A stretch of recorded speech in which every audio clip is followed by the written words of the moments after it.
If I ruled the world, I love 'em, baby. Welcome to episode number 24 of If I Ruled the World podcast, and we are sitting here in my living room in the studios of the podcast with none other than drummer extraordinaire John Lafata.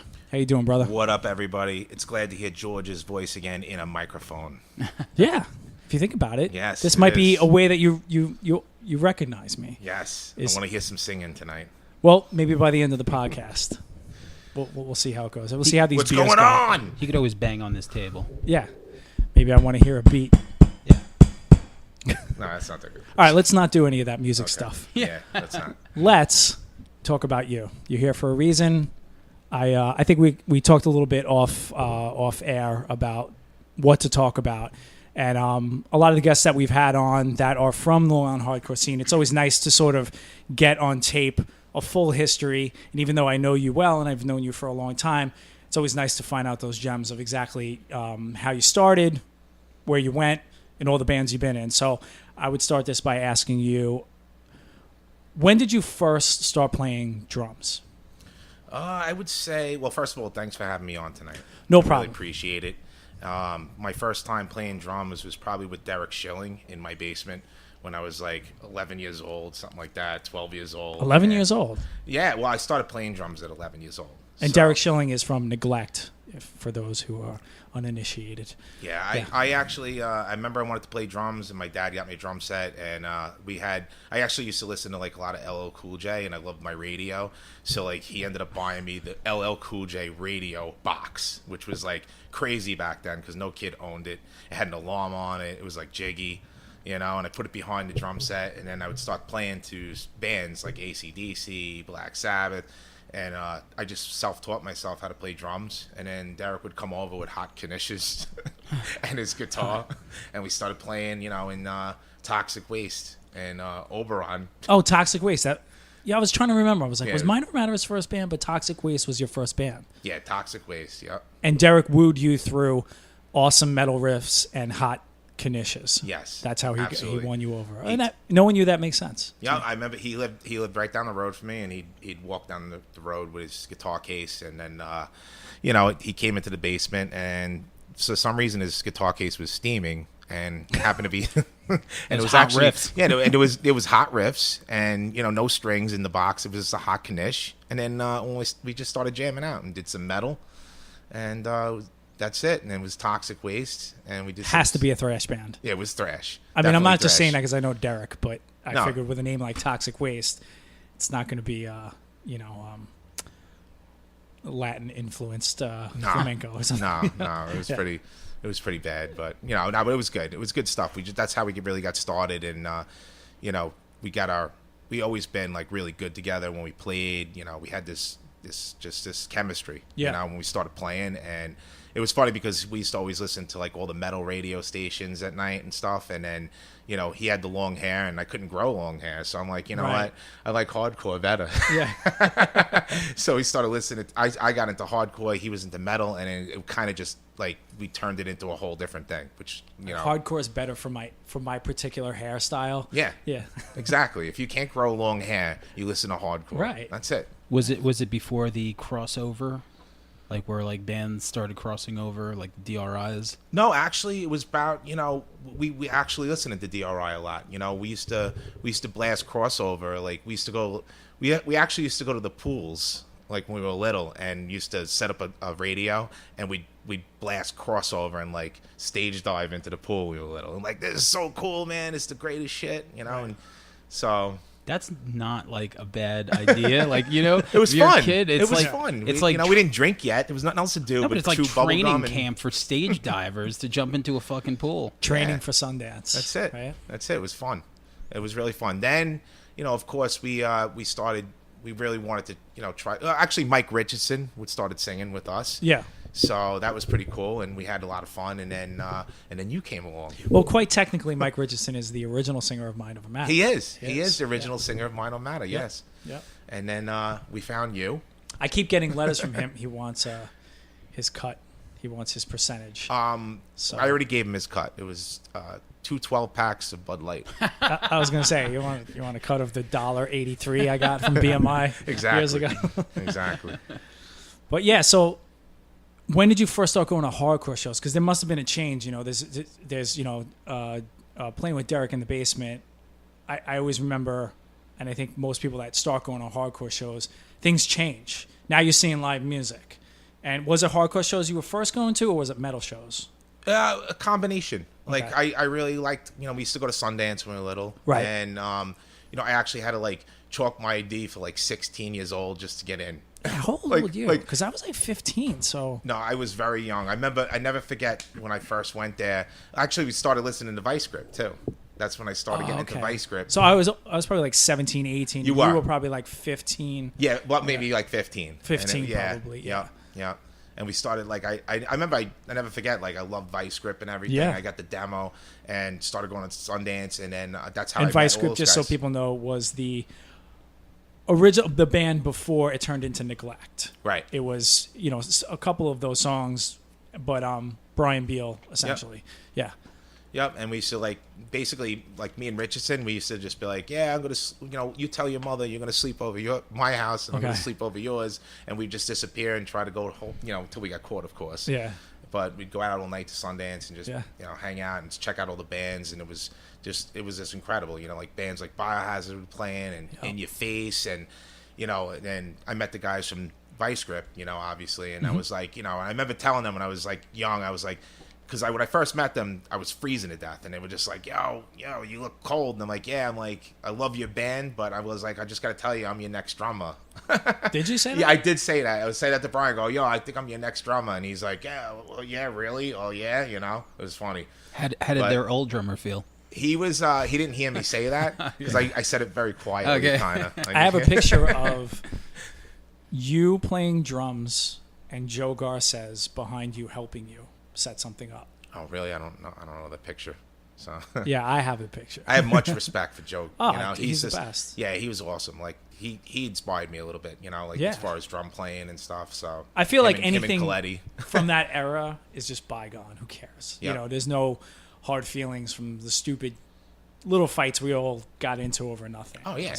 Absolutely. Absolutely. It was a great time though. But then I guess Neglect had started, and then it was mayhem in my basement, twice a week playing in the basement. It was like a party every week. Oh, yeah. People would come down, and it was just tons of fun. So yeah, and just for the record, tons of fun. Tommy Corrigan from Silent Majority brought it up on his episode. That we Mind Over Matter practice in your basement, Neglect practice in your basement, and like nobody came to the Mind Over Matter practice because we were like miserable, and we just were like we just weren't like it weren't fun practices. But everybody would come to Neglect practice because it was like a party. I used to go to Neglect practices because it was just way more fun than the Mind Over Matter practices. No, I just think because we played probably on Monday nights, and like Neglect played on Friday nights, so everybody's like, "Oh, no school tomorrow." Oh, that's a good point. That was true. Yeah, I remember yeah. a lot more people would show up because they'd be like, I ain't coming out Monday. Right. I got school. Right. So that was, I remember my mom was watching like Magnum PI or like, what is it called? Airwolf? Remember Airwolf? Yeah. Yes. She was watching Airwolf. Jan Michael Vincent. Yeah, Jan Michael. Yeah. And the pictures were shaking, and she'd be like, "Come on, my pictures! God damn it!" Yeah. No, but she was cool though. She was Your just like, mom, amazing. Yeah. That this was going on in her basement all week. Never complained. Was never like turn it down. Nothing like that. She's deaf, by the way. So. Yeah. All right. Well, that would No, help. Now. Yeah, I used to, my mom still lives down the block, and we used to practice not even in a basement, in a room, like on the same floor. Right. And it was so fucking loud, and I would always stick my head out. She would not say anything. She's watching TV. I don't even think she could hear the TV. She was just like staring at it. But once again, Mom didn't give a fuck, Yeah. As long as you quit by 10 p.m. Oh yeah. Yeah. Yeah, I guess. Which, by the way, that's how the Mind Over Matter demo got its infamous intro from my neighbor, because he was like, "It's 10 o'clock, all right, okay, all right, it's 10 o'clock." He came in my door without even knocking, and then the woodpecker song. Yeah, we were recording us live in John's basement. His neighbor like comes in the door, comes downstairs, and yells at us. it's all recorded, and then Artie played the woodpecker thing. Woody Woodpecker. And we had it all, so that we put that as like the end of the demo. So it's just like a. And we were so pissed, but little did that story. jerk off know that Yeah. everybody would hear his stupid Yeah. mouth coming down my stairs. Quiet revenge. Yep. That is so funny. He Yeah. just like walked down angry and Yeah. like, what are the 10 chances? o'clock. I got kid. I forgot it. Was it? I got two kids. I got two Okay. kids. Yeah. He was like the fake Italian guy. Yeah. From Lindenhurst. John was like, that was "All right, it. all I was right." like, yeah. No. We actually were just looking at him like, what the fuck? What do we do? Yeah. It was Just like, let him leave. it was surprising, so you just don't even know how to react. We were like looking at each other like, what the fuck? He's lucky he didn't come down to a neglect practice. I'm just saying, things would have gotten. He would have got moshed a little He would have bit. gotten. Minor Matter just had hurt feelings. You know what I mean? So, but so I know Minor Matter started about 91, I think. I believe so. When did neglect start? 98.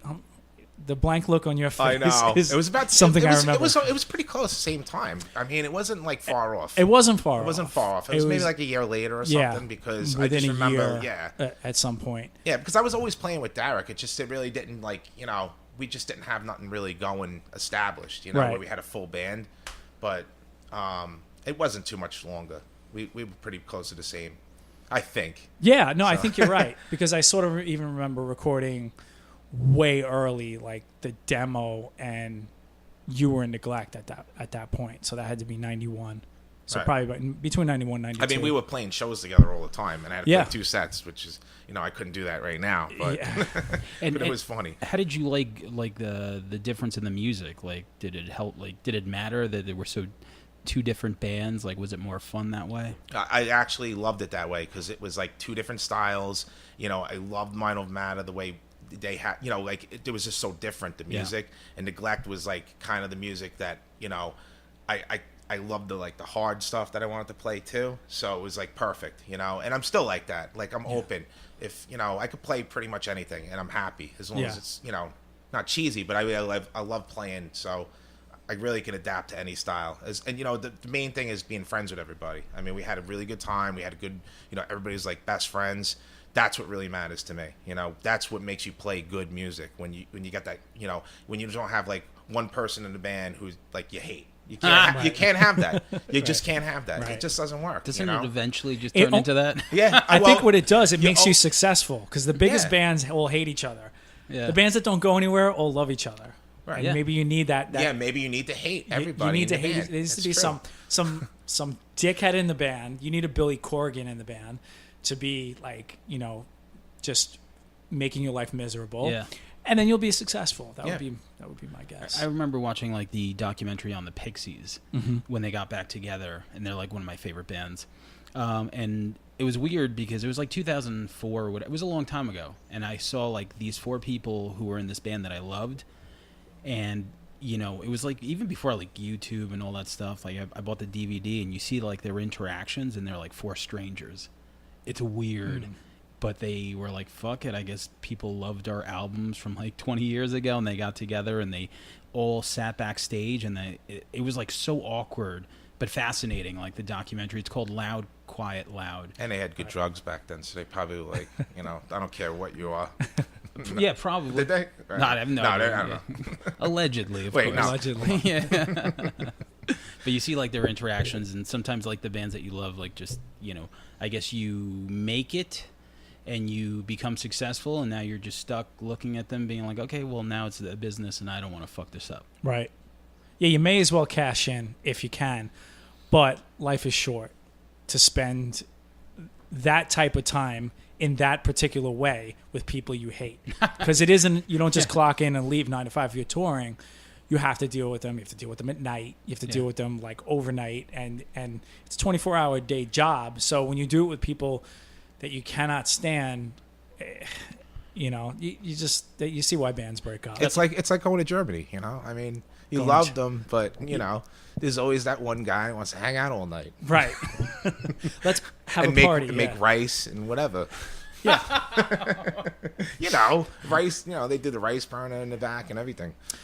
John's doing what we call an inside joke. No, I know, I'm sorry. I I'm sorry. There was actually a guy who, like, there was a bunch of Germans that actually followed us, and they would cook rice in the back of our van. But it was nice because when you're hungry, Rice, you know. rice is cheap and fills you up. Yeah. Or no, they would no. do, But all night. I mean, Yeah. how much rice can you eat? or they'd be like And constantly, come, you hang out. We party, we have a party. So like, party sounds good. You said the Yeah. right words, and it's 4 guys in a parking lot, like Yeah. freezing cold, and like, by party you mean no women, no girls. That's what you mean, Yeah, right? sausage party. Yeah, Oh, bratwurst party. yeah. Yeah. But you know, there was one guy that actually we used to call him the professor, and he had hair like he looked like Don King, and he would cook he would cook rice all night. Remember? I don't know. Cook rice. I don't remember that. The professor? I mean, come on. I'll tell Who you doesn't this. remember the professor? Here's a little thing about John Lafata. He doesn't remember everything. Often he will forget most things, but he always remembers in great detail the weirdest thing. That's John Because Lafata. that's something special. Yeah, You know. he you know, you're like, hey, what records did you play on? And he's like, hold on, I got to text all my friends. He forwarded texts from Gary Bennett, Brian Beal, because they gave the breakdown. I was like, just give me a breakdown Thank of God for everything Gary you ever because did. he knows like everything. Like Right. he's got a whole timeline, and I don't know why, but These are dates- relatively important things you in know? your life, some milestones. Does remember it. But the German guy with the weird haircut, he'll remember that Never all day forget long. him. No. And the rice. The professor. Here's to you. Yeah. He's listening. But back to this little history here. I want to talk to you about Neglect, because I feel like Neglect was one of those bands that so powerful, feels like it just jumped on board, jumped into the scene and just became really popular, like huge. And it had a sound to me that I felt like could have, you know, if say you got signed to Roadrunner or something like that, could have been like a much bigger band. What was your experience like being in Neglect at that time, and the reactions and like what was going on? Brian Beal is such a crazy singer, and you know, what was your... Well, you know, like Brian Beal is like he's always been one of my best friends, and he actually still is. I mean, we stay in touch all the time. Like, matter of fact, I talked to him today. You know, he's even coming over tomorrow night for like a barbecue. You know, we always keep in touch. But you know, he's very passionate about what he did, and so am I. Mm-hmm. But I just think like, you know, I think that once we started getting big, I think it was something inside of him. I don't believe that he really wants to do that. You know, I think he liked the underground much better. Yeah. And he didn't want to be bothered. And, you know, when we started touring, it was just too much. I mean, some people don't like touring. Right. You know, I totally get it. Yeah. You know, and we always had a really good, I mean, if I had Neglect, if I can get them back together, I would do it in a heartbeat. Yeah. And I always tell them that. I was like, I would do a show in a minute, but like, you know, it's just not there. You know, Yeah. if it's not right, I don't want to do it. That's it. Because you know when it's right and you know when it's not. Right. You know? And I respect his, you know, his opinion, and I would never ever get Neglect back together without every original member. Right. I see a lot of bands, they get back together and they get all these fill-ins and they go on forever, and that's just not me. Like, I keep it true, Right. and I won't substitute anybody. But you know, we just fell apart because of that. That's all. Just differences in thinking, and you know, I mean, I started a family. It's a lot of Yeah. things happened. Right. So, you know, so Brian went through a lot of stuff too, and so did Derek. You know, Yeah. so everybody went through some stuff, and it just didn't work out. That's all it was. Yeah. You know, but we all wish we had that happy medium again where we could get together, but it just we can't. Yeah, it was So- the combination of like Derek's riffs and you making it more interesting with the drums. And then Brian was like something we really didn't see, you know, as far as a singer. Like, I'm sure he didn't take any lessons on how to write or do anything like that, but he was just so good at what he did. And as far as a front man, I always think like different frontmen have different things, and he's one of those guys that even if he was not a singer, you would follow what he said. He'd walk into a room and you'd be like, "What's up with this guy?" You'd be looking.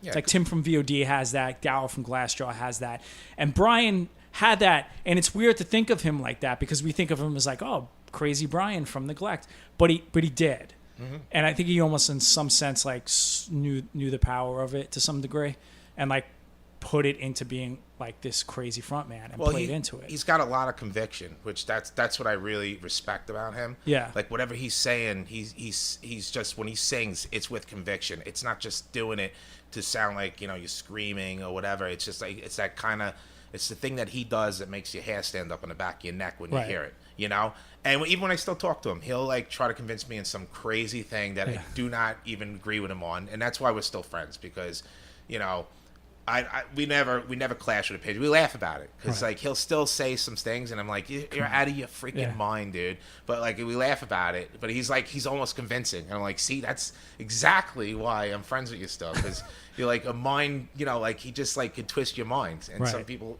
it's just funny. It's really funny. Didn't he just sing on a newer band, Hangman? Yeah, Hangman. He did a piece which I was like, damn it, because you know. I was like, sing with me, man. They're like, no. But Hangman, I think, is like one of the upcoming Long Island bands, if in my opinion. They just been doing. When I see Hangman, they're doing exactly what we did when we were younger, and they're just making their tracks. I really respect that band, and I think it sounds awesome. Those kids love that shit. Wait, but aren't you supposed to be in a band with Brian? Like, I thought, and Jeff Lanzetta was gonna. Yeah. Okay. Yeah, this just popped into my head. Yeah, it got sidetracked a little bit. I mean, we were gonna try to do a project, but it just got a little sidetracked. Really, like I've been just doing a lot of stuff with The Great Lie right now, and we were recording, and you know the deal. Everybody's working, and we're trying to get it together, and it's just, you know, it's been a little difficult, but eventually I think we might do something, you know. But we'll see what happens. It's good news. Yeah, we'll see. So. Got to get Brian on this podcast. I'm going to work on that. You work on that, John. No, I will. I just tell him to come over, and he'll be like, okay. No, no, he'll be like, okay. Damn it. No. How does he? I don't know. Can't even do a That's second. not Why bad. not? No, Yeah, that's it's not not bad. bad. I can't sing, see? Well, neither can anyone in this room, to be quite honest with you. That's true. You could do a better impression. But also, just over the years of playing in different bands personally, there's so many drummers that I played with or that I know that like cite you as an influence, and some of the things that you did in Mind Over Matter. Everything from like Parts, which was slower, and Mindset Overhaul, which was faster, to like the things in Auto Manipulation. And it's really not what is known as like a hardcore drummer does. I mean, if we think of a hardcore drummer, I think the sound just comes right into our head of what that sounds like. And it's probably a little bit closer to what you did in MADBALL, which we'll get to. But doing all of that stuff, and you really didn't have any, like, you didn't take any lessons, you didn't take any of that stuff. Like, where I don't know if this is just a lame question, but like, where does that come from? You just sounded like it has to come from somewhere. Like, you could pinpoint where it started. You know what? I really can't. I got to say, like, that's where Artie Shepherd, if like when he made stuff for us. Yeah. I remember how frustrated I used to get. I couldn't stand it. I'm like, what the fuck are you doing with this shit? It was off time. But, you know, that's one thing I loved about Artie. He, like, would stick to his guns. And he wouldn't, like, he's like, no, I'm not changing it. Because I'm like, it's off time. Right. And then, like, I just had to figure it out. And I got frustrated. But that's what made the beats weird and, like, kind of cool. And, like, on the other hand, like, with Neglect, sometimes I'd make the beats first. That's what was kind of cool about that. And then Derek would be like, you know, just make... You know, I'd come up with beats, and Derek would fill it in, which was pretty cool. So it was two different types of styles. You know, even now, I still complain. Like, I'm like, oh, I can't play this. Like, if it's more than 2 minutes and I can't figure it out. Right. But, like, Artie would be like, no. You could do that, too, actually, with one guitar player. I guess it's probably easier than, you know, with, like, Artie and, let's say, Josh or whoever, you know. So it's probably easier for the one guitar player. But, I mean, according to Artie, he was just trying to rip off Voivod. Right. Probably. That makes sense. My biggest drummer as an influence is definitely Stuart Copeland of The Police. Like, right. that's my It favorite. does make sense. It's my favorite drummer. Like, he just had that style that, like, he would do stuff that you would never think of. He would change from the hi-hat to the ride to, like, all over the place. Which probably that's why Sting didn't hated him or something. Yeah. Pain in the ass. But yeah, I wanted to be that pain in the ass, and no. But the thing that you did, which Stuart Copeland could do, and like, you know, maybe Jimmy Chamberlain of like Smashing Pumpkins is, I mean, I wasn't at their practice, but you sort of changed the whole song by the drums that you play. Like, distinctly, I remember yes, getting like a huge slab of confusing music from Artie and Josh and whatever. And we probably had the same feeling, like, what am I supposed to do with this, you know? But John would have a look that he wasn't happy, and he'd tap around, and then all of a sudden he'd find something in it that wasn't just an obvious groove. It was different. And we'd be like, oh, yeah, okay, now it's getting somewhere. And I think, you know, the good thing about Artie is he trusts his players. When you work with Artie long enough, you know, and he's been in a billion bands and he's produced Silent Majority, he's sort of like, no, run with that. He wants to do like his thing, what he wants to do. He's a team player, but he's like, go ahead and run with that. Let's see where we get. And then Scott would kick in, of course. Yeah. Like, you know, Scott is like, he's like one of the best bass players I've ever played with. And I'm not just saying that, like, to give you a plug, Scott. No, I'm just kidding. He is one of the best bass players. I like when we would kick in with a beat, and he follows right in the pocket all the time. Right. You know, and like to this day, we still like we'll just like we're right in the pocket, and it's like it's unbelievable that we still got that. You know. Yeah. That's why I still play with him. It's like awesome. You know, just like you. Yeah. Well, you have a thing where, you know, you've played with Gary Bennett. Gary too. You've played with, you know, you stuck with some players over the years. Yeah, Gary I can jam with. I mean, he could we just when we play a song, we just fall right into a pocket too. It's just there, you know. Yeah, I don't know what else to say. Yeah, I it's the best feeling. I've had players like that. Me and Dave are like that. Cassell. Yeah, like he knows where I'm going to go when I play, and also this drummer Mike Simonson, who is a friend of mine, and anytime we got together and played, like if any turn, any left or any right turn that I made, like he was always there. It's fucking great. Yeah, so. That's what you got. Yeah, you need that. Otherwise, it's no fun, and you just get frustrated and you drink more beer. Right. And you're like, I need a new band. Yeah. I got to get out of this situation. But so I think you sort of explained a little bit about Neglect breaking up. I mean, Mind Over Matter broke up because Artie was going to World's Fastest Car, but essentially, why did Neglect break up? I don't know. I just think I think we just weren't a touring type band. I think that was kind of like the last straw. I mean, you know, we went to Europe, and you know, I was used to it already. To be honest, like, you know, we were all used to it. Like I went a couple of times before I even went with them, and I was like, you know, just know what you're gonna expect. Right. But it's a little tough on some people. Some people just don't have that touring personality. I mean, we had a great time. Don't get me wrong. We definitely did. But like I said, I just think Brian, mainly Brian just wanted to, he loved the brotherhood. He just wants to play. He just wants to play. That's it. He doesn't care about the money. He don't care about the touring, which that's him. It's total punk rock, hardcore. That's him, man. Right. And he's still the same way. That's why I love him, you know? And I always tell him, like, we could just do something. Like, nah, it's not gonna, it's not gonna work. It's like, how do you say, like, let's just get Neglect back together? Be like 20 people there. No, it's not gonna happen. Right. So, I mean, I think that's just what it was. We just, our personalities, you know, we were all a little different, and I think we needed to move on. I just felt like we needed to move on. That's all. Just What year was that? I don't know. According to the 95. text messages that were sent to you that you forwarded to me, 95. Yeah, don't ask me years. No, I figured it was 95. So. I know, I'm really bad with years. I just remember, like, that's it. Once it's over, it's over. It's like, I don't know. You remember the weird shit. This is what I was pointing out, I don't remember birth dates. It's weird. It's numbers. That's what it is.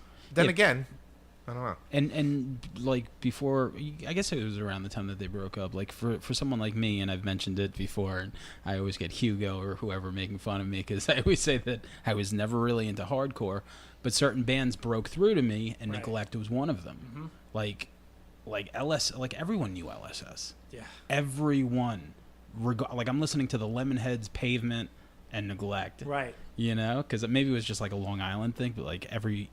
You know, I think it definitely was a Long Island thing, you know? It's not like, I don't know, today, there's so many bands, you know? It's just crazy. And you know what it is? The capabilities to get your music out there right now, it's too much. Well, second to none. It's second to none. That's what I'm saying. Like, so there's a million bands. Like, back then, there wasn't much to get your stuff out. I mean, you had to go out and hand flyers out. You had to hand demos out. But that's what was cool about it, because it's like, you know, if you didn't do that, nobody's going to ever hear about you. Yeah. You know, now you could be like, Joe Schmo and the Schmoes, and like put out, That's a great name. Yeah, Joe Schmo and the Schmoes. Like that. Very Long Island. I Or like the that. stop signs or Pretty whatever. John Lafata. The stop signs. Oh, the stop signs. And then you like you can just put it all over the internet and everybody knows, it's crazy. Yeah, because when you got a tape back then, you were, I guess you could say stuck with it because like maybe that's the only one you had, So eventually you're driving and you're like, oh shit, let me just listen to this. Now it's like you have Spotify and you could listen to basically any song that was ever recorded for the last 100 years. Yep. So it's easier to be heard, but it's just harder to be heard. That's the only thing that I feel like is not the only thing. The only thing I would harp on because I hate being like, it was better back then. It's not as good now. But when you play shows, part of it is to leave something behind. So you could leave behind your CD or whatever, but it almost feels foolish to make CDs now. But if you play a show wherever, Mr. Beery's or the Paramount, you sort of want people to like, leave with that physical music so that they can put it in their car on the way home or listen to it tomorrow. Because when they don't, because I've been in bands that like we didn't have our CD out yet, and the shows before you had the CD felt like a waste of time. Like you just didn't get like people interested. So like now that CDs feel like they're fucking useless. Oh, absolutely. You play shows, it's like, well, what are you gonna give them? What are they gonna? Yeah. Even vinyl is like, but that's like a marketing gimmick to some degree. So like that part is like the one thing I could say. Well, when you play live shows, people should leave with your music. Totally, and I agree because like a link, like you text a link, right? Oh, hey, listen to my new shit, and they're like, yeah, it's good. Full of shit. You didn't listen to that fucking link, you know? But like, I did. But back then, like, if you gave somebody a CD, you'd be like, yo, this is my. I just gave them something, Right? Because you gave them something, or her, or whatever, and then she goes in the car, plays it. Like rather than you just send a link, it costs you nothing. They're not going to listen to it. Yeah, but it costs you nothing to send that link though, like because there's no personable. manufacturing. Yeah. But 'cause sometimes you might give a CD and like you walk out of the venue, you see like 5 in the garbage, and it kind of like hits you. It's like, oh, all right, well maybe I shouldn't have given it to you. So We used to fish them out and then like Yeah. sell them, trade them for a 40 ounce. Right. Or just put another thing next to it, right? Dollar bin. That'll be, the returns. I love the link. Ron Grimaldi has them all. Yeah. Oh shit, Ronnie. We'll get to DeathCycle. He's got doubles. Yep, triples. But I like the link. I like being able to. That's like everything has pros and cons. We could talk about pros and cons all day long. But now like you take Spotify or Apple Music, it's almost like those are like the music versions of like Facebook and Instagram. You're in a band, it's like okay, here's my Spotify link, here's my Apple Music link. You're staring at your phone anyway, so you might hit play on something and it might catch you. So just the immediacy, the fact that you're not spending money on manufacturing from disc makers, spending $1,000 on 900 CDs or whatever the fuck it was. I don't even remember, so that I like that part. Right. We haven't made a CD in 6 years. Everything that my band has done has just been digital. Right. But do you know what? Just that chasm of playing a show, not selling a CD is just weird. Oh yeah, and that's the way it is. Yeah. Mm-hmm. So, bands break up. Two of your foundational bands. Toxic Waste has already been broken up by this point. Yeah. But Might Have Matter Neglect break up. What was your next band? It was Blaze Camo. Blaze Camo. Yeah. Awesome. Yeah. Awesome band. You know what it is? That was like the in-between band that just didn't get no respect. It was Jesse Jones from Yuppie Side. Yeah, it was pretty awesome. We like, we decided to get this band together, and we rented a studio on Ludlow Street in Manhattan. It was a pain in the balls because like I had to drive in my like big Cutlass and try to park on Ludlow Street, and like I actually had a pull-out radio. You remember the pull-out radios? Yeah, of course. Yeah. I had a fucking pull-out radio, and I put it by my ankle. Talking to Jesse, and somebody snatched it, and like it was like a Pioneer, like a good one. I don't know, whatever it is. Alpine. And I had a kicker box, like the whole 9 yards. Yeah, that's what it was. Yeah, it was it was like Guido hardcore now. Yeah. All right. John Lafata had a dusting of Guido in him. I had a dust. Yeah, I still do. Yeah, I hate to admit it. Little known for that. I don't hate to admit it, but I love house music still. You know, Yeah. and I love electronic music. It doesn't, you know, Yeah. that's just in me. Like my best friend's a DJ, Samir, one of my best Samir, friends. because you Samir. DJ'd at one point too. Yeah, we love that stuff. I'm DJ open. Needle. I love that stuff. It's Yeah. just like because that was like the underground after our underground Right. that I can go to and relate to. That's So I what used we to go to that. went through, going to raves Yeah. and stuff. And to me, I always said it was more punk rock than punk rock. Absolutely. And you know what's funny? I saw more punk guys at those Yeah, always. at those congregations, and I was there. You know, and I'm like, yo, like. Well, what are you doing here? Yeah, everybody's like, "What are you doing here? What are you doing?" Same thing you're doing Drugs. here, motherfucker. Like Drugs drugs and and, girls. no. Drugs and girls. That's it. Yeah, watching a little fucking skimpy bikini. Anyway, dance around with the I don't know, whatever.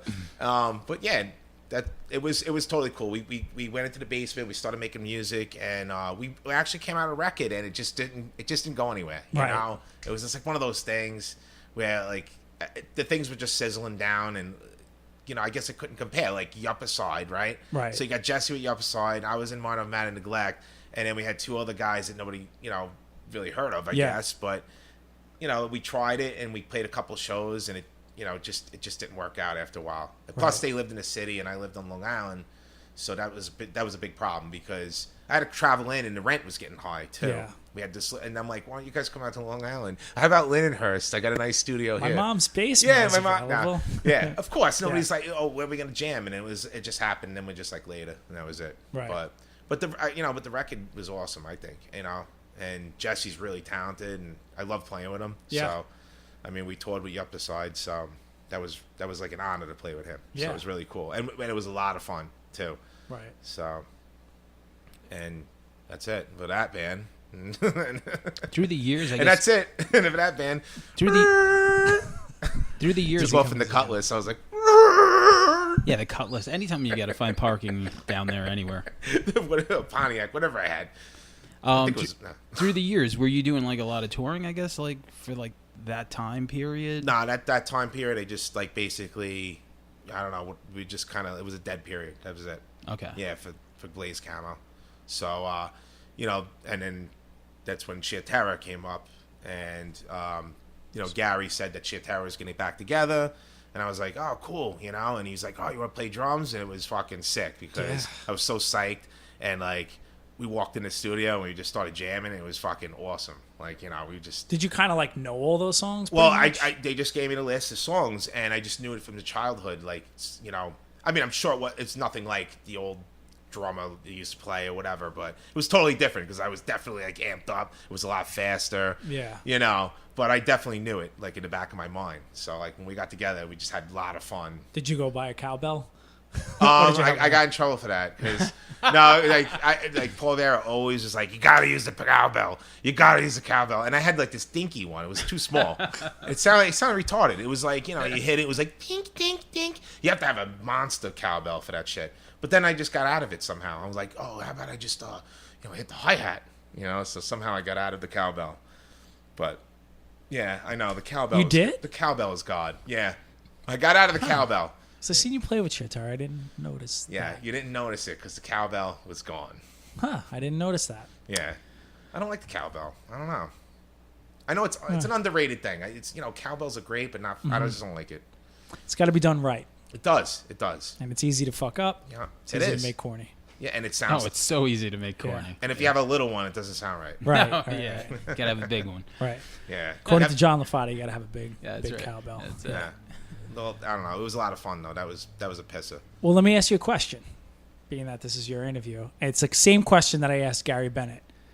What's it like to be in a band with Paul Bearer? Actually, it was hilarious. A lot of fun. Yeah. It was like a party every night. It was just great. I drove the van. I remember I had that stupid old You had van. your van? Yeah. Yeah, and like I was actually the driver, so that's kind of weird. But, Yeah. yeah. But it was awesome. It was like we had a lot of fun. We played some really good shows. One of the fairest bands I've ever played with. Like as far as Paying. yeah, like paying and just being like fair with like everything. Everything like nobody was like on on their pedestal kind of. Right. Everybody's like we just had a lot of fun. It was really cool. Like even Tyler came along with us. Tyler King. Tyler King? Yeah. Nice. Yeah, it was like nonstop laughing, getting drunk, and it was just fun. And this is what year? I don't know. I hate doing this to you, John. Wait, let me look at It the has text. to be Hold on. 97. Let me look Hold at on. the text. Wait a minute. It's Gary, gotta be where are you? 97. Gary, where are you? Because Madball was 98. Yeah, I'm So gonna this say has gotta be 97. 96, It's not. 97. Yeah, I think so. 97. Hold on, maybe It Gary. was a couple of years though, so I don't know. 97. Oh, all right. Thanks, Gary Bennett. That Thanks, was from your Gary. Text. And so you're doing that. Was it months or was it like a year or? It was more. I think it was more than a year. I know. I know we did a little East Coast tour, so that was cool. I mean, it wasn't long.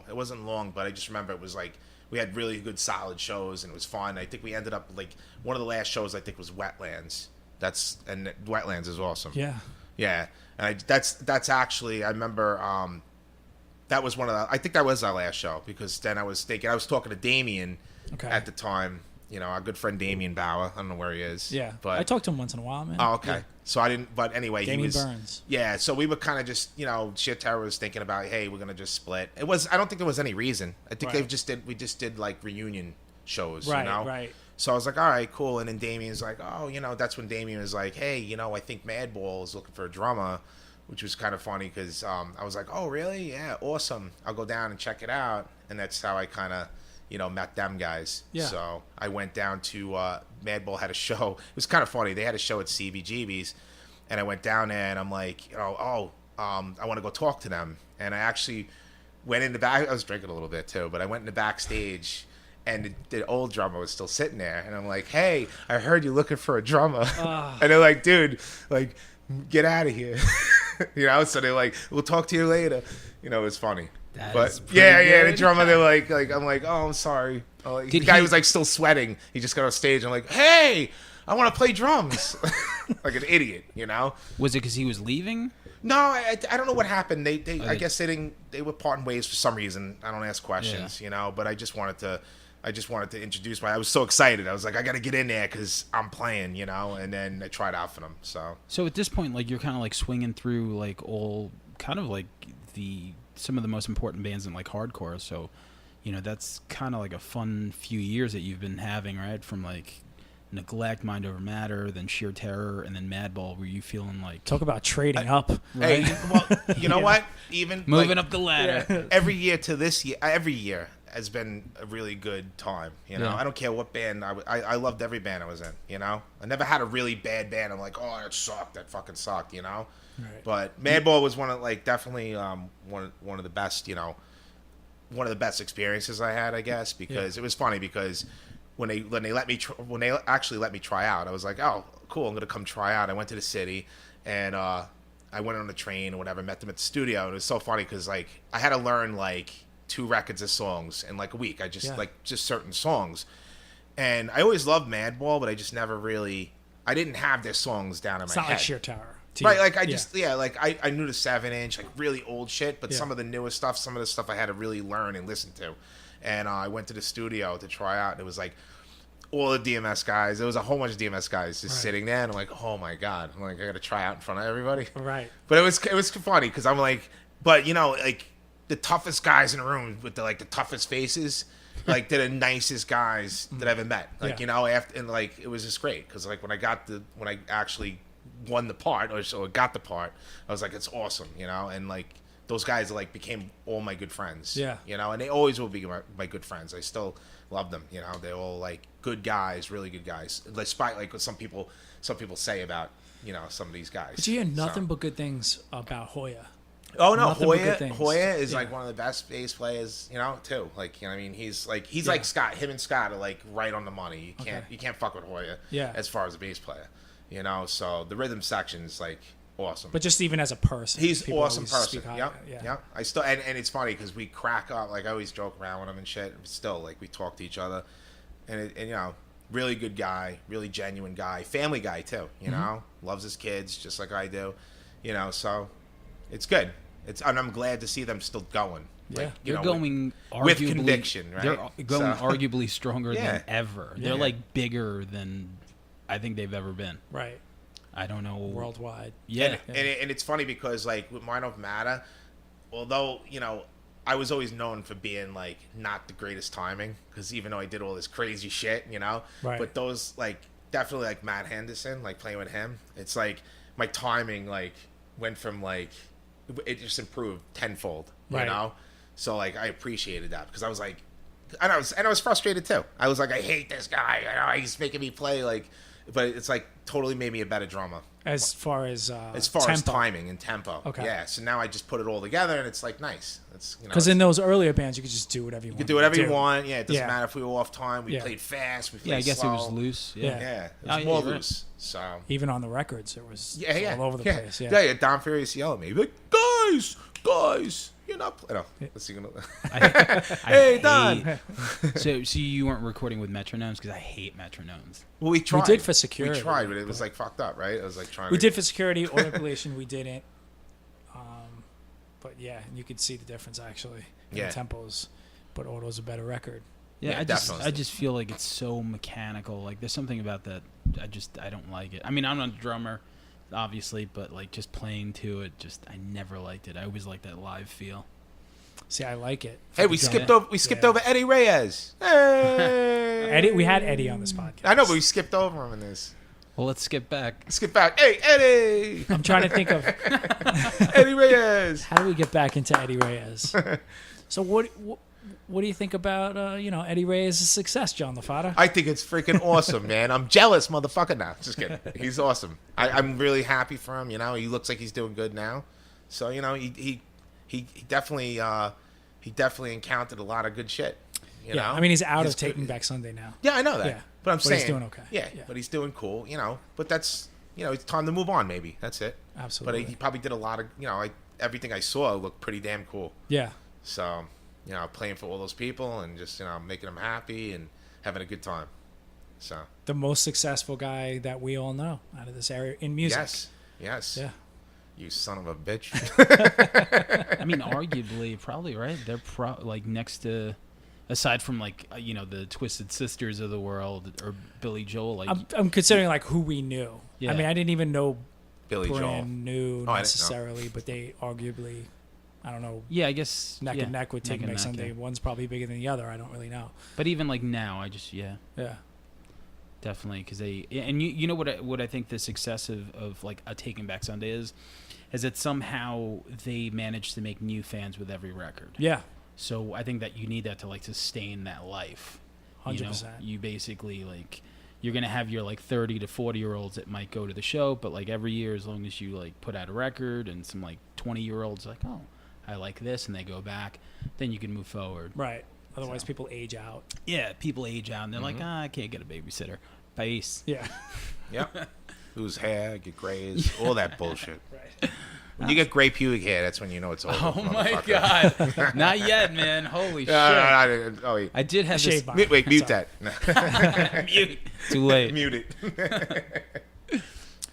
So we're at Madball. So what is it like touring with Madball? Like for real? Like there's the touring experience of your first couple bands, but touring with Madball, between just the stature of who Madball is, the whole connection with DMS, and this whole thing, it's got to be a different touring experience. It definitely was wild, but it was like really fun. But they got the shit together. Like when it comes time to get down to business and play, Yeah. they don't kid around. Like Right. where some bands like like bands will get drunk and you'll get drunk and just go on stage and just be a belligerent mess or whatever.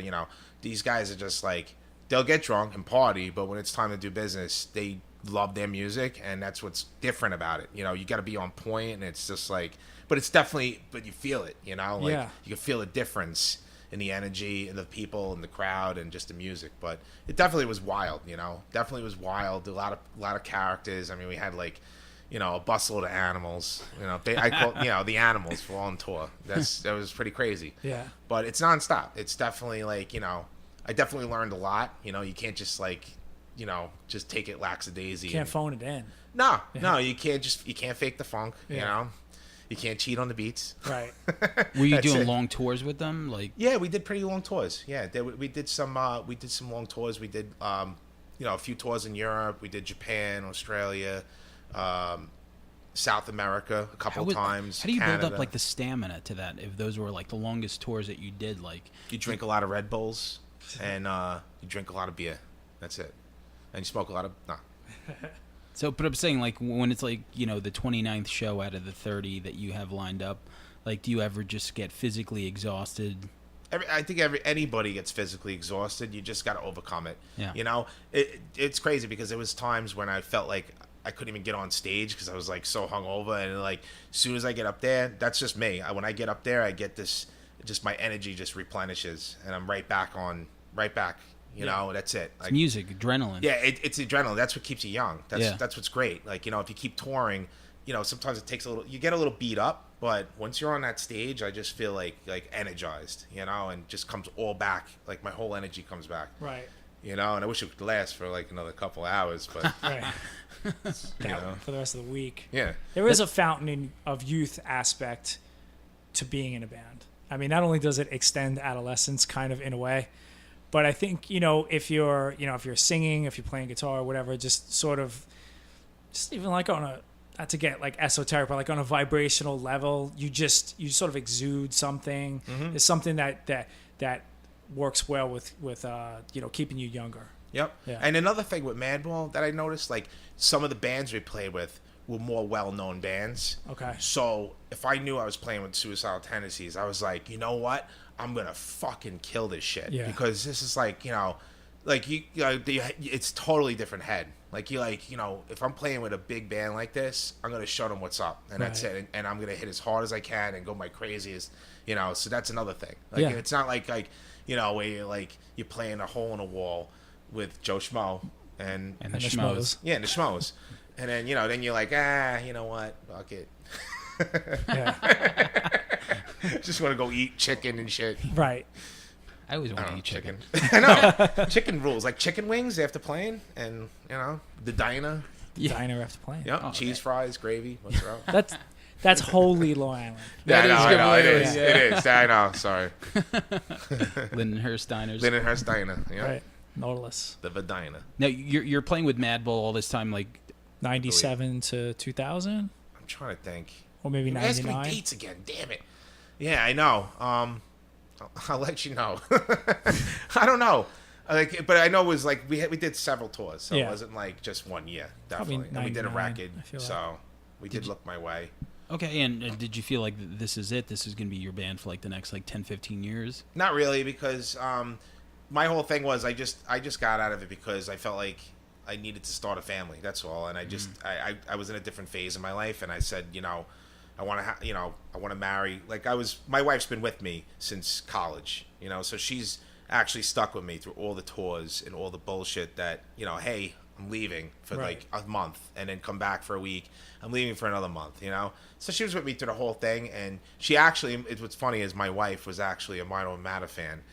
Then, you know, she used to come to like, what is that place called? And The Angle. The Angle, yeah. She used to come to the Angle. So it's funny. So I've always been with, you know, my wife forever. And then when I got married, she was finally like, listen, do you want to do this?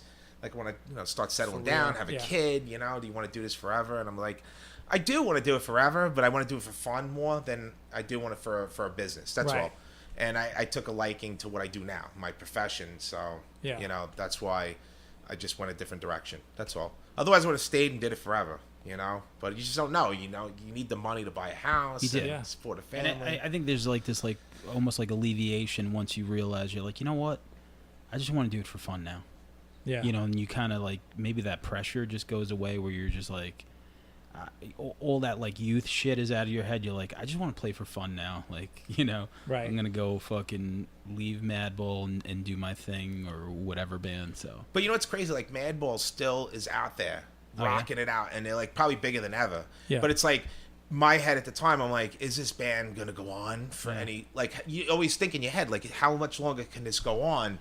And what if I waste another 2 years, or not waste, but let's say I go another 2 Stick years, with this, and then yeah. all of a sudden there's nothing anymore, and then I have to start a career. I was like, so I had that choice, and I'm like, I have to do the career. So I went with that, which. Yeah. and Now absolutely, that I think about it too, I'm like, I miss it. I miss it. I definitely miss going out on the road. I got and Freddie's playing. number if you want. No, that drummer's awesome, and they're gonna stick with. I think he's sticking with him. So. But you know, when you know, the music is so like just niche. You know, it's not like hardcore is like this huge money making back then. Right. I feel like things are different now. Like you can survive off touring like that. Who would have known that? Like 18 years ago, you know? Yeah, try doing that now, like a new band. You know how hard it is. yeah. Like that's what I'm saying. It's like Impossible. they're very fortunate, but but Yeah. they keep you. They make good music. That's the difference. Well, you that's know? the difference. They're not living on the past. They just don't play the first record. They They're- actually Right. every record Yes. is good. Yeah. So it's like, but there's bands out there that just keep getting back together again, and they just do the same shit. But whatever.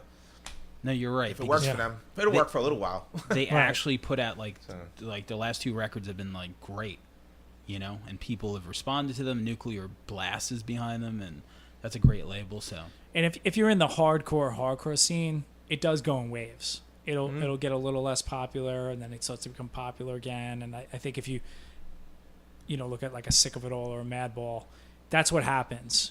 They're still going to hit those points where in America they're playing to 200 people.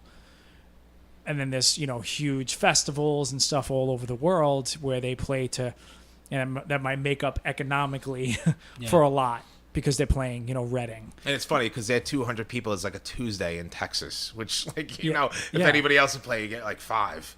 So it's pretty good. Right. So it's pretty good, but it's fair to Right. wonder Totally. like how long you can last. The doing bands. that. Hey, everybody. Yeah. Hey, bands. We take a quick tea Bartender. break.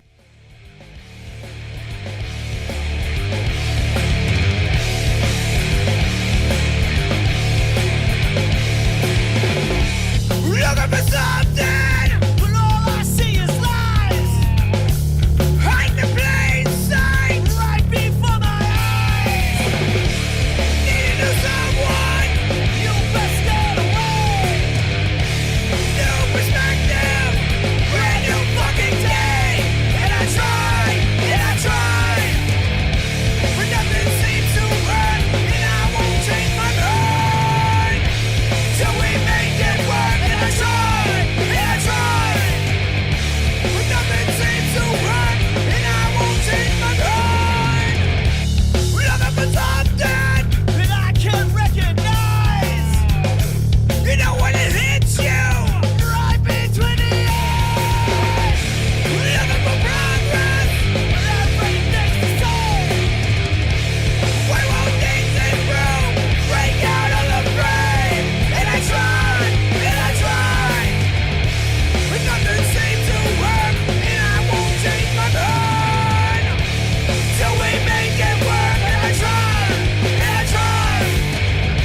but nothing seems to work, and I won't change my mind. Yeah.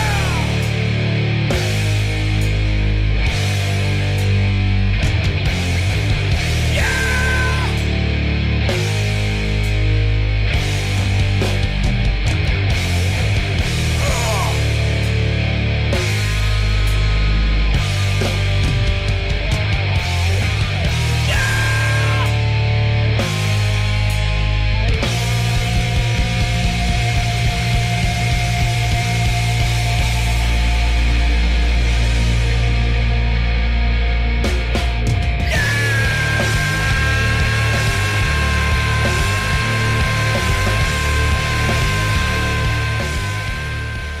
So, any good tour stories with Madball that are not going to get you in trouble or on the blacklist of All right, DMS so or anything? this is a good tour story, right?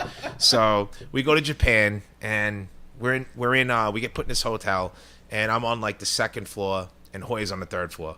Now Japan is the cleanest. It's the cleanest place you ever see. There's like not a piece of gum on the floor. There's nothing. So like I'm taking a shower, and Hoya's taking a shower, and there's a window on both of our levels. So all of a sudden, I see I see like a piece of the wrapper from the soap come flying out the window, and I'm like, "Yo, I know you're up there." And he goes, "How do you know that, nigga?" I go, "Because who would throw a fucking soap wrapper out the window?" that's but a New York guy. yeah, There are no litter bugs in Japan. There's no litter bugs, yeah. So it's so funny because they're fucking cracking up because he's right above me. I'm like, and I see the thing go, wee, ee, ee, ee. And that was it. Well, I guess you can't see that, so, but it went. Wee, ee, ee, ee, ee. Another little tidbit about John: he always has like a soundtrack to everything, like sound effects to whatever's going on. whoa, You like that? Was that Q? No, that's the seagull. Oh, Yep. When you're done playing, that's a seagull. Comes for the money. okay. No, just kidding. No. It's on. Fuck you, pay me. So, Anyway, that was one. you got more? Let me say. I'm trying to think. What's a good one? No, I can't. I can't mention any of them. No. So I feel like I don't want to put you in a bad spot because nobody likes a rat, so we don't want that. Oh wait. So okay, here's a good one. So I overslept one time, right? Okay. And we had to get to the next show, and we were touring Gnostic Front, and they were trying to get me up. So like Vinny Stigma yelled down at the window, and I had the window up. And he goes, "Yo, blockhead, get your shit together!" And I woke right up. That's pretty funny. It was funny though. And you can picture it. You know? Yeah. Oh, absolutely, yeah. All right, I'm gonna tell you this one. This is a good one. So we were very hungry one night, and we played a show, and I didn't know, but lo and behold, we played like a place that collects food for the homeless. Okay. And we were like hungry. Everybody's hungry, so I'm like, So I found a room, and I kicked the door in, and I grabbed some tuna fish cans, like a couple some nice tuna fish cans, like albacore. Put them in, and I grabbed them and I brought them into the bus. And I said, "Hey man, I got food." I was like, I just kicked the door and I got some fucking tuna fish. And they're like, "Did you know that's a homeless shelter?" And I'm like, "No." And I'm like, "Do you want me to put it back?" And everybody's like, "No." Let's open the cans and eat it. Yeah. Yeah. So I think we did that too. So John, you and I have some stories about being on tour. stealing tip jars. Oh. Yeah, we took I think we stole the tip jar. We took like whatever was there was just like money around like on a like I don't know wherever we were there was like a restaurant downstairs jar. and there was a couple of bucks or something like that. But we also ruined it for future bands because for some reason they put us in a room that no bands have ever been in before. Wherever we were playing, they had this separate room. It was all painted. It was beautiful. We got drunk. Like ran around like idiots. We actually remember we were like running up the wall. We were actually like doing things where we would run and try and jump onto the wall and like bounce off and do all this stuff. John put on like a handyman's like overall thing, like a coverall, It was and a like custodian and like ripped it open, threw it down the elevator shaft. Like total, I don't know. Like the ghost of Led Zeppelin got into us, like throw the TVs out the window type of thing. Anyway, in the morning, we sort of get like kicked a little bit. We're like hung over, like what's going on? And our driver is German. They're speaking to the Germans who own the place. Everyone's pissed off. I'm like, what's going on? He's like, dude, you fucking wrecked the whole thing upstairs. And we're like, what are you talking about? They're like, there's footprints on the wall. We're like, what do you like? We didn't even remember doing it. And John kind of like looked at me like, yeah, we were like, hopping off the wall. So they were just like, they're not going to have bands stay up there anymore. We were like the first and last band that Well, I think the first indication that we did it was when they looked in the van. We were like sleeping and we had our legs crossed and like the bottom of our Converses matched the print. Right. They matched the print. So they like there's Converse prints on the wall. You have Converse, like brand new ones. Right. And I feel like And I they were, like, remember right up the being wall. like, I don't know what they're talking about. And John had a big smile like dude, It's yeah, like, we no, did. They got us. You It know, was I almost like I didn't want them to know, but I was like so proud of it, But then again, it was such a dick thing. And what is it? What is it about like just being young and on tour that makes people want to do that? Like, I Yeah, guess you just kind of act a fool. A lot of that's what German do happens. We weren't like particularly, to get into hardcore, to get into a hardcore band, to get into that scene, you're probably not that well adjusted to begin with. So you don't start at a good place, but then alcohol, testosterone, just touring, like, time is weird. That's not something I would ever do. It's not something I would be, known for doing. John's not like that, Right. pretty respectful. And People, don't forget, Audie Philly wasn't a very good influence. Artie right? Philly, you know what? When all else fails, He's just worse than blame the Artie alcohol. Philly. Yeah, alcohol, Audie Philly, and that's But that's what happened. We just started getting crazy, and you don't mean to do it, but you just ruin, But we did take we took like Russian coins or something like that. I forget what it was. They didn't look like quarters, so Yeah. no big deal. We didn't know how much it was worth. Do you remember Anyway. what you thought with it? We didn't buy anything because we got caught. Oh. No, we didn't get caught. Oh, did we for didn't? taking- Oh. No, but we kept I think thinking. I know what we did. Let's move on. We went to Amsterdam. We did go to Amsterdam, Yeah. but we didn't do anything bad in Amsterdam. No. Well, somebody did. They Yeah. are not in this room. Okay. But I will not. Huh? And move on. I will not say who it is. No, but we thought that things went bad because we took it was like Russian coins. We had no idea that it was worth. It's like 1,000 whatever. They're like rubles or whatever. Yeah, right? and it was worth like less than zero. Like they would charge you money just to hold their money. It was like that little or whatever. It was before the euro, so everything. Couldn't But even for buy some bread. reason, you and I were like things were going bad because we did that. Yeah. And that was our. It's all your fault, all right? I told you not to take I'm it. cool with blaming Artie Philly. Oh, to be yeah, quite me honest. too. Yeah. Me too. It was Audie Philly, definitely. Yeah. Yeah. All right. Okay. You know what they mentioned today? I was listening to the Artie podcast for Artie Shepherd for St. Vitus, and they mentioned that story again. What story? With Artie Philly getting thrown down the stairs. From Tom Capone? Yeah. So, for some reason, that story keeps getting brought up, and I think no one remembers it the way Artie does, except Artie. Right. The story is that Tom Capone from Quicksand, somehow Artie Philly ran up, and there's differing stories, but that Tom Capone threw Artie Philly down the stairs. After but I think knocking into I think Walter's we got to ask Artie Philly because he was straight edge back then, and also he wouldn't embellish the story. So I think we can get to the bottom of Yeah, that. let's not embellish. Yeah. going to Chicago. But moving on, Road trip. back into the interview. I'm gonna have to cut some of that out. Oh, yeah. Yeah, right? All right. I don't be thought of as a thief or Russian Hello. rubles. Yeah. So, what is your day job?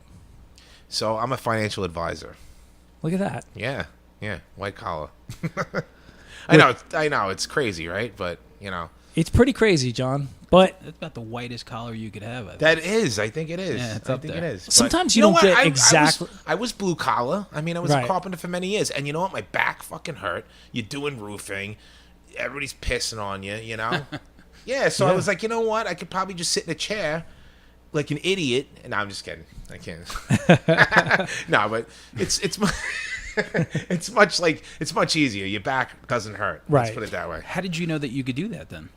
Well, I've always been into finance, Yeah. definitely. Yeah, I was always smart with my money. I feel that I feel that a lot of financial advisors out there, they try to sell things and push things on people, and I'm just real, and I just like to talk to people, and I think that's, I don't think you have to be the biggest brainiac in the world to do that, but there's a lot of trust, Mm-hmm. I have trust. I treat people the way I want to be treated, and that's it, You do good things for other people, and then the good will come back. That's the way I live my life right now. So, and that's the way I do. Same thing with financial advising. Right. So, and I don't think you're one of those people for as long as you've been around, for as many people as you've been around, you can't find someone to be like, John Lafata fucked me over.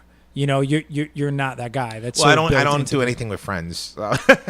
No, but I mean, just even in a band sense, or Yeah, no. CDs, or he Yeah. stole the T-shirt money, or anything. Well, there's the Russian rubles, No, but I know. just in There's general. the tuna. Yeah, Yeah. exactly.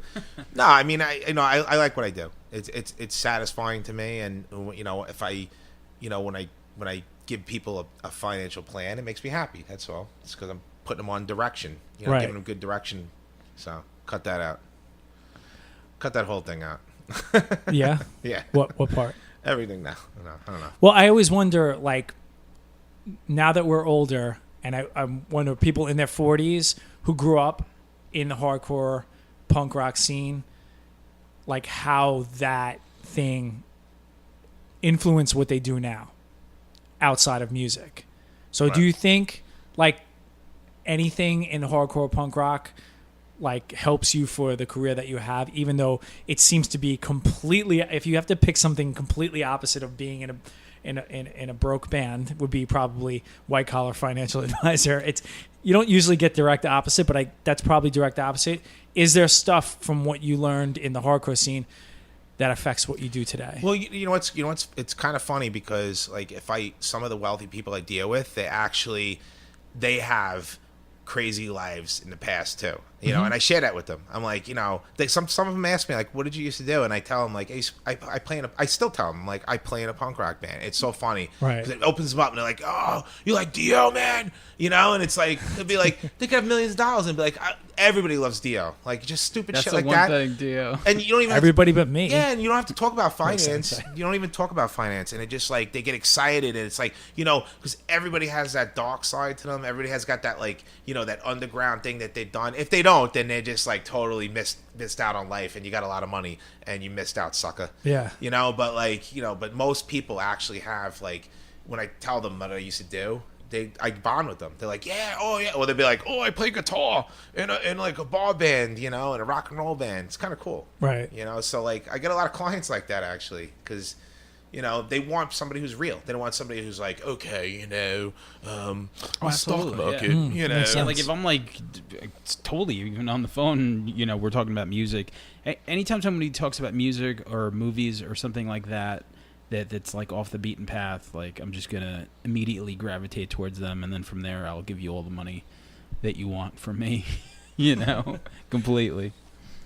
You know, we talk about the Misfits or Yeah. anything.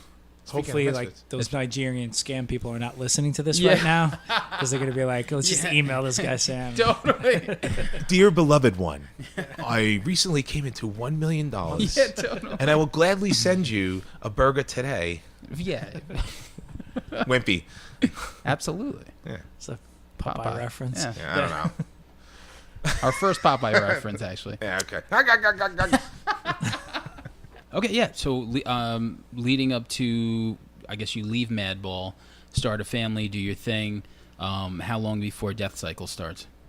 So after that, basically, I went to a Bad Brains show, which was kind of crazy back in 2003, and it was totally awesome. The Bird Brains, and, Soul Brains, Soul right? Brains, the Soul Brains, yeah. Downtown. Was it Yeah, downtown? at the downtown. Yep. Yeah, yeah. Yep.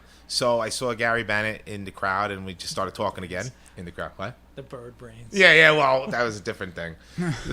So, well, I thought it was. That's what I thought it was. So anyway, I saw Gary. You know, for a long time I haven't seen him, and we started talking, and he was talking about, you know, starting a band, and I was like, yeah, definitely. And we started DeathCycle, and we got Ron Grimaldi to play, and then Paul Delaney on bass. So that went good. We put out a few records and did a few shows, and I guess you could say a few. More than a few. Yeah, more than a few shows. So, but it was pretty awesome. I mean, we did, you know, we never really toured though. We never went out of the state. Not Right. too much out of the state, but So you Chicago. didn't was play the for like furthest. 3 years, and then you started playing again. Yeah. Something like that. Well, I was still playing, just like practicing and doing stupid stuff, but like not like in a real band. Yeah. So I just kind of took a break. But DeathCycle is more the way you wanted to do music. Yeah, no, which totally, is like, let's totally. play, let's practice, but let's do records, but I'm not getting in a van and leaving my job. Right. Well, we did that. Well, we went, like I said, the furthest place I think we went is Chicago, so we did a few shows, but it was fun. It was definitely fun, and, you know, Jay Banks was in the band for a while, so that was Right. really cool, you know. Jay Banks is awesome to play with. He's another good friend of mine, so, you know, he played in Cause for Alarm. Yeah.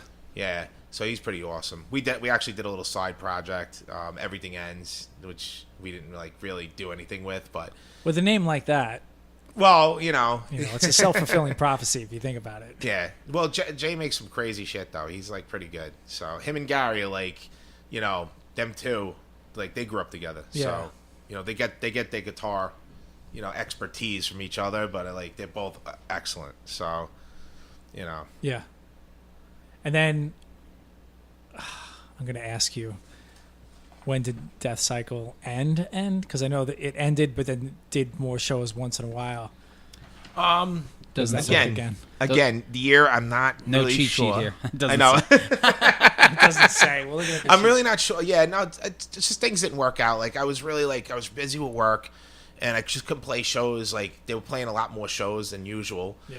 And I just went into this thing where I was really focused on my job, and I just couldn't do it, you know. So we just kind of like parted ways, and you know, because they wanted to play a lot more shows than I wanted to. Right. So, you know, So that's it. I mean, I know they played a couple of shows. I think maybe they played a show with Anthony. I think maybe Yeah, with Anthony Tone. played a few shows. Yeah, with Tone, not Anthony. Anthony. Who's the drummer of Sheer Terror now? Yeah, he's the drummer of Sheer Terror. Yeah. So he's one of my favorite drummers. Besides myself. No, I'm just kidding. I feel like you suggested him. I feel like Gary Bennett mentioned that you suggested Tone for something. Was it Sheer Terror? Was it DeathCycle? It might have been the Sheer Terror. I think I'm it not was sure, Sheer but I Terror. had nothing to do with it. But I'm just saying, Like I you just mentioned him as a Yeah. great drummer. No, the kid has it. Yeah. I mean, when you hear him play, he's just tight, super tight. Really good. Like he reminds me of me when now he's not that young anymore. But when I first saw him, back when I was playing DeathCycle, he was playing in a couple of bands that we played in a house. I forget the name of the band, but we were playing in a house, and it was like, holy shit, this kid's fucking ripping. Yeah, he's great. So he rips. And it's I'm like, I just knew it. I'm like, you could, he definitely could play in any On band. Gary's episode, he said, when he was younger, he saw Tone, when Tone was younger, and they were like, that kid is going to be the drummer that we're all going to ask to be in our band, years from now. Okay. So, Yeah. yeah. I remember he mentioned that, so. Although his stick's a little lighter. Nah. Nah, he's You hear that, Tone? You Sounds hear that, like a Tone? challenge. You hear that? No. That's my band rehearsal roommate. Yeah. No. Oh, okay. Yeah. Didn't know that. Does Tone have to get a cowbell? Yeah. Ding, ding, ding, ding. Well, the first time that we moved into the room, me and Dave, my bass player, were like, I wonder if this is Paul Bearer's PA system. It's this little red box or yeah. something. So we were just laughing because we're picturing fucking Paul Bearer singing into this little thing. You should play Come Fear the Reaper and have him come out with the cowbell. That'd be Yeah, we fucking should do that. I don't know how we didn't do the need more cowbell joke at all during this whole episode. It's so obvious that I feel like I couldn't do it. You couldn't do it because it was too obvious. Too obvious. Yeah. Too on the nose. Wait, here we go. No? Close enough. That's a bottle. that's the one I had. That's why it didn't work. I think you broke George's remote. I'm sorry. But I appreciate your effort. All right. You can cut that out too. So, That brings us to the, neglect reunion. yeah, you did some reunions back in the day. We did a few minor ones. You did how many neglect reunions? We only did only one, right? Or two? Oh, I think we did only one. I feel like you only did one, We did. but one of those texts says said two. reunions, plural. One of those texts from Gary or Brian Peel. I don't know which one it is. I think we only did the one. We only did The the one. downtown, too. right? Yeah, the downtown. Yeah. Yeah. I'm pretty sure. Right. But Beal can confirm that. No, it definitely is. It definitely is. We couldn't have did more than one. right. I'm still Yeah. going to go with Gary Bennett's version Yeah. of things. I'm sorry. I'm bad with timelines. So That's okay. We're here to pull it out of you. all right. No, but that was awesome. That was fun. The dates we can add in, but the details is what you're here Okay. for. Okay. So you did that one show. That didn't spark a thing hey, let's continue to do this. Let's do more shows. I mean, Mind Over Matter did 10 reunions. Yeah. Neglect only did one. Did you want to do more reunions and Brian didn't want to? Or Yeah, I think that one was pulled. It was like pulling teeth just to get that one. That's what I think. And again, I think that I think Brian actually passed out during that one. Yeah, he yeah. passed out. He had some health things going on too. He passes out a lot. He back then. I don't think he does now. yeah. And and again, now he doesn't smoke, drink, do anything. Right. He's very straight and narrow. But maybe back then, he just he wasn't feeling it. He wasn't the energy just wasn't there. I just don't want to start forcing people to do things. Yeah, of course, So yeah.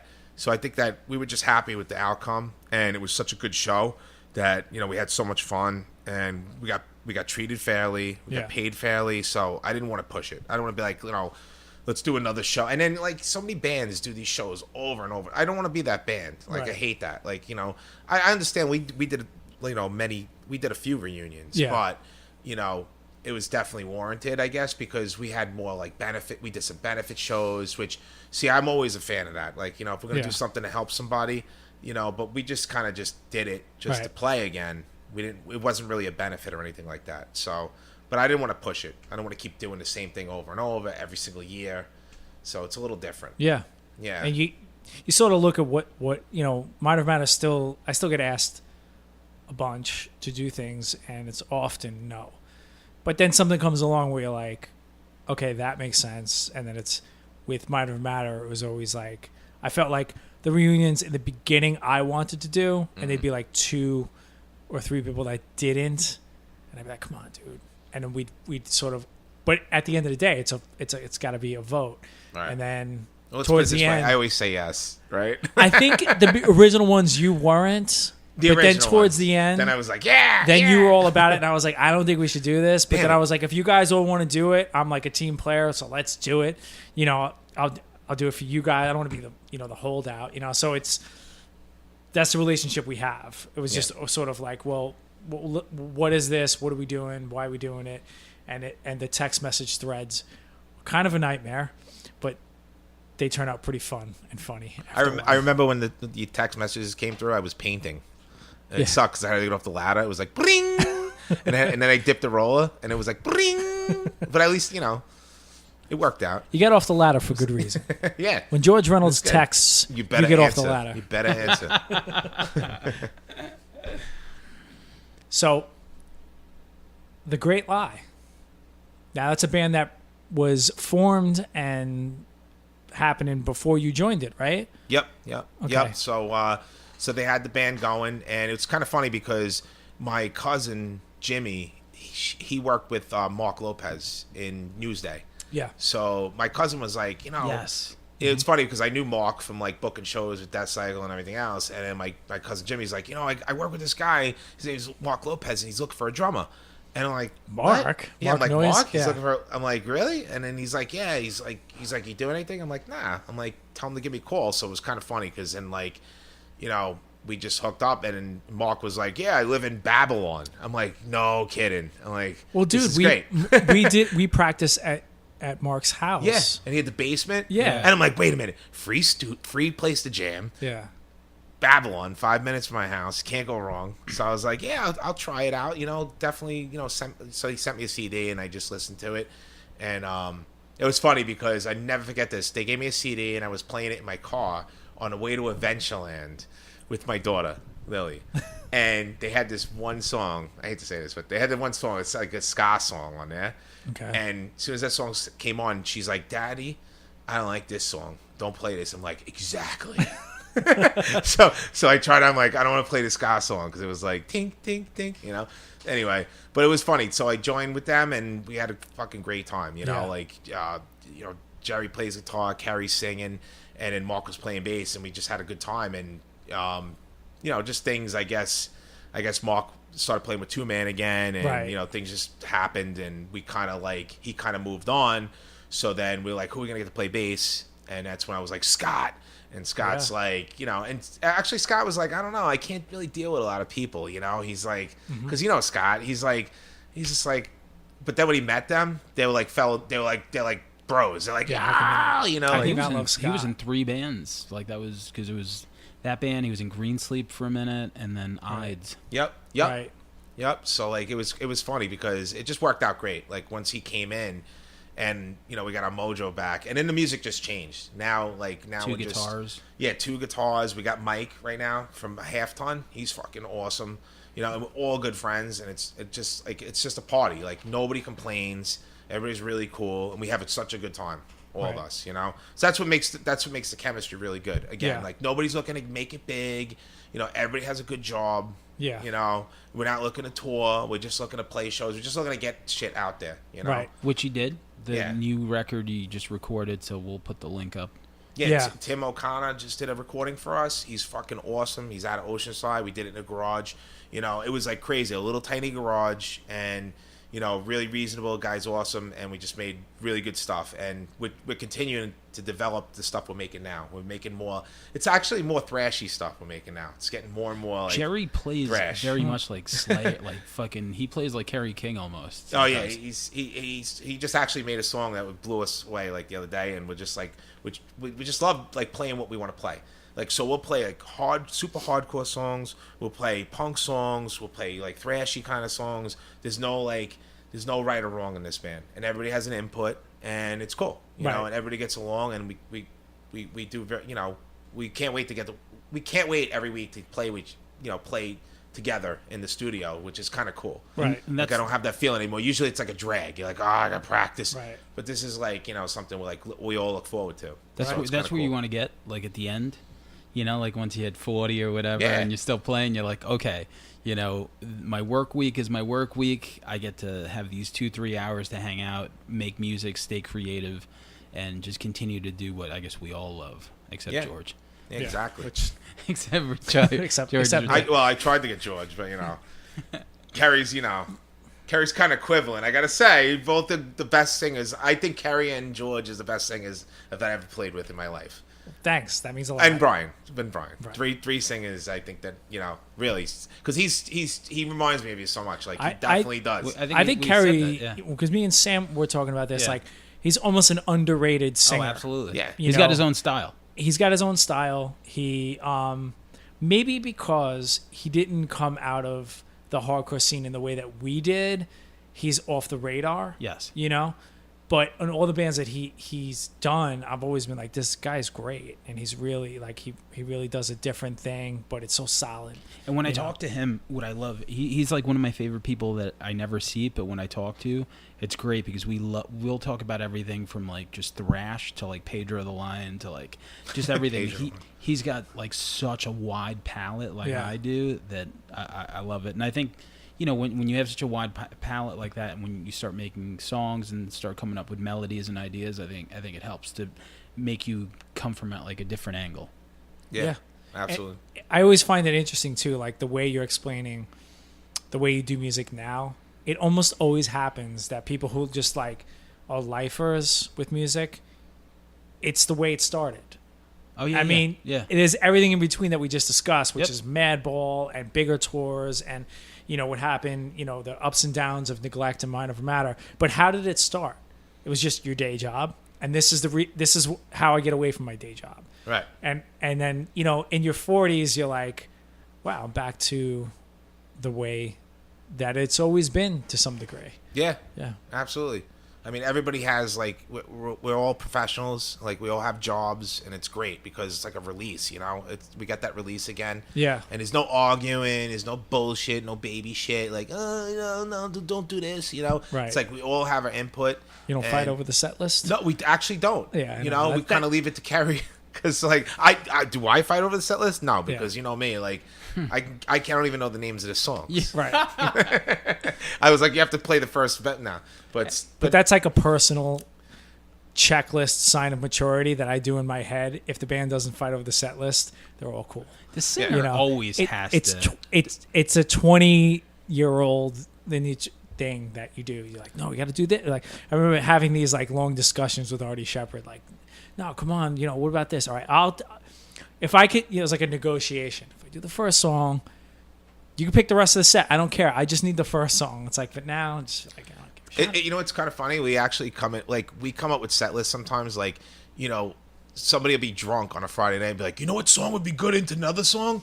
And then we're like, wow, it makes sense. So like everybody puts a little 2 cents in, but in the end, we're all very flexible. Like Carrie really I'm just like, you're the singer, go with it because Right. make the set list. So That makes you a good drummer. well, yeah, because drummers should just be quiet and play drums now. God bless you, John Lafata. God. You don't get in trouble. You just relax and go get the cooler. Yeah, you get a cymbal, Yeah. we get the mic, so just relax. Cool as goat. That is, and I think, just for the record, like I've been wanting to have you on the podcast. I mean, there's just endless people that we want to have on the podcast. There's always a reason to talk to you, especially in a forum like this. But what sparked doing this interview is not all your past, is The Great Lie, is the new EP. Heard it, liked it. We were like, Yeah. let's get John on because, of course, we want to talk about all your history, but you're here also to promote something new. And, that was sort of like what prompted, well, let's do it, sooner than later because they do have a new EP, which we'll make sure we'll put in the show notes. We'll, direct people where they can hear it. Awesome. Yeah, Awesome. 'cause Because that's all we want. Like, we're not looking not looking to make it big. We just want people to come down to shows and just enjoy it again because we have a true party every time we play. It really is. It's fun. The bands that are playing are all unique and different. It's pretty cool. So mostly punk bands, but Yeah. But everybody's unique and different. So, and we're trying to play different places. Like we're playing in Holbrook. Well, this will probably not. Yeah, this will be in August. So August 7th, I think. August. This is 31st. probably going to be out after that. 7th or August 31st. I know, but anyway, They're it's playing Rams. Yeah, Rams. Okay, that's Yeah, so you probably won't hear this before then. But anyway, Oh, yeah, that's true. Yeah, but Rams is a really Just cool remember, it was place. a really good show. Yeah. You can probably Dude, that show you played the other Yeah. night at Rams was amazing. Yeah.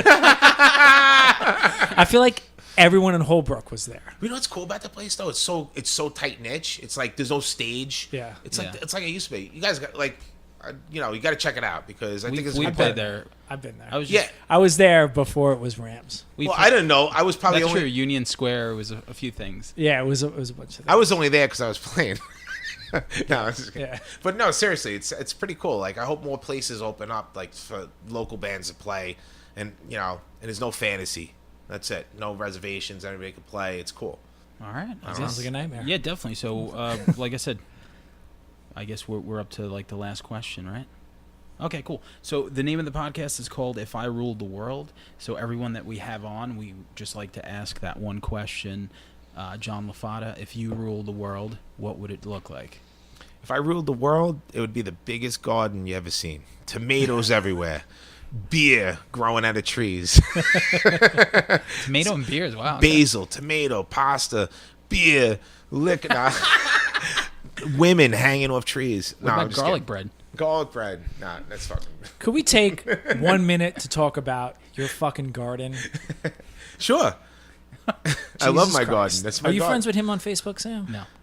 You should, because the pictures, but physically seeing like your garden, everything that you have. Again, a dusting of Guido, a dusting of Italian old man. Well, the first thing you said was tomatoes in a garden. I mean, Yeah. that's you're moving Well, the needle. But it's second to none. it's so relaxing. That's what it is. I just love growing things. I love seeing things grow, and it's like it's relaxing. I go in the garden. Nobody's bothering me. There's no bullshit. There's no. I leave my phone. No texts. It's just great. And you pick shit. And the best thing I love about it is everything I grow, I give away most of it. Yeah. It's cool. Like, because people are like, wow, that's cool. It's just cool. It's like something to like just have it. You go over to your neighbor and you give him some shit. You have a beer. Right. It's like a relaxing thing. Friended. Summer. Do you ever walk around the garden with like an orange in your mouth? Actually, I take my wife beater to go in there. Yep. Okay. Yep. I just picture just I have a glass of wine with my wife beater, and I was like, "Hey, you son of a bitch!" And I throw a fucking tomato right at the old lady's window. I think what you could add to that is listening to a podcast while you pick. Yes, I know. And Well, I leave might my I suggest a podcast? If I Rule the World, Absolutely. some good stuff on there. I hope I can grow more tomatoes, but It's just like what we just did. That's what a podcast is. Yeah. So if you feel like listening to anything, even like with your day job, maybe there's like a podcast geared towards that. I'm sure there is somewhere. Absolutely. I'll play it for all my clients. Yeah. So, Sure, they'll appreciate it. but so is that the answer we're going for? Tomato and I don't know. and The women garden. out of Maybe I trees. should get something else. So far, we got Wait a minute. I don't know. I wasn't expecting that one. So big I didn't think about it. gardens, beer growing out of trees. What else? You know what? If I ruled the world, I'd continue it. I'd be doing exactly what I'm doing now. I have the best family in the world. I have the best daughter, best wife, and I have the best friends that I can ever play with. Like, I'm playing with a good band right now. Yeah. I love all my friends. I have such a good time. Like, it's really nothing that would change. So I do rule the world. Could you, just for me, if you rule the world, can you just throw in one neglect reunion? Just Well, for your old friend, if it George. was up to me, I could. Yeah. I Well, would. you rule the world. I would. In this scenario. Yes, You I rule. would throw in. I would actually have neglect and Martin of Matter play at the same time. No, but see, And for I'll your play old two friend shows George doesn't again. want to do the Minor Black show, so just do the no, Black show. no, I have both bands Oh, play you again. rule the world, so. Yeah, I rule the world, so I'd You'd play have two to. shows again, and I would get paid twice because I'm in both bands. See that? And, and then I would fucking Financial advisor. then go to the titty bar. No, I'm just kidding. No, cut that out. That's a lot of cutouts. Yeah, Nah, cut that out. That's gonna be the name of the episode. Cut that out. Cut that Cut out. that out. Good. Quick edit. Good. I don't know. All right, cool. Thank you for doing the show. Thank you. Thank John. you guys for having us. It's always good For to having see me. you. Having us. We're, Thank you for having us. Me and my cell phone and my list. my Lindenhurst brethren. Yes. We went to high school together, played in bands together. Lucky enough to, whether we did reunion shows or even sometimes bands played together that we were separately in. It's always good to see you, talk to you, and see that you do in a new great band. You know, to not have you play, not see your talent in a band is, you know, for someone like me, it just feels like, you know, it's just a waste. So to see you doing it, being happy, and sharing your gifts to the world is extraordinary. Thanks, guys. Thanks, George. Love you like a brother. Love you, brother. Tremont Road, motherfucker. Tremont. All right. North Lindenhurst. If I rule the world, I love 'em, baby.